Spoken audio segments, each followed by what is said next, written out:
Lastly, we're going to discuss metabolic or pump work. And really the purpose of this video is to acknowledge that there are other ways potentially to still put on muscle outside of what I think is the most important to focus on, which again is big movements where you're focusing on proper progressive overload and things that kind of have the most bang for your buck. Again, things to logbook and track and progress. There is a place and there is a theory that muscles can be built through metabolic pathways. And all that really means is that every time you contract a muscle, there's a byproduct. So an example of a metabolite would be lactic acid. That's a byproduct of the contraction of muscles.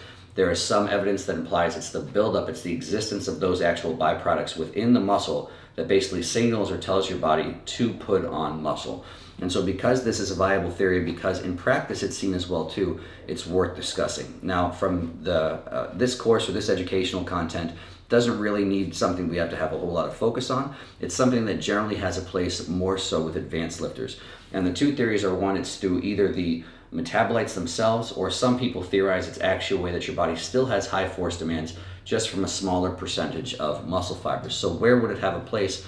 It could have a place generally where people are still trying to have a progressive thing occurring. So again, what did we talk about is the type of stimulus.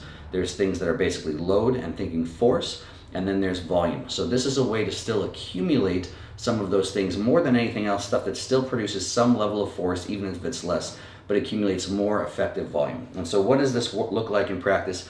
Generally, there'll be a point in your workout where you can no longer use loads that are near your peak amount, that are actually enough to stimulate putting on muscle. And again, in practice with more advanced lifters, it's very common to see them prioritize the big movements in the beginning of their workout, things they want to track, things they want to progress, and then finish with pump work, where they focus on perceivably getting a pump, which will look like work that is when you're already in a fatigue state, you're going to be using lighter loads. It's very dense work, which means a lot of repetitions in a short period of time, but potentially still accumulating effective volume, meaning it's stuff that still is close to failure, just with lighter loads.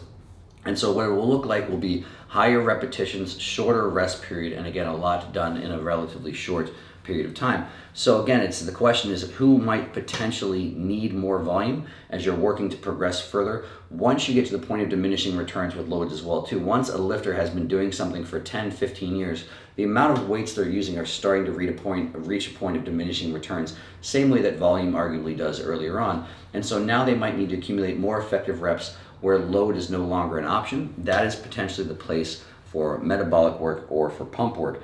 And so what does this specifically look like?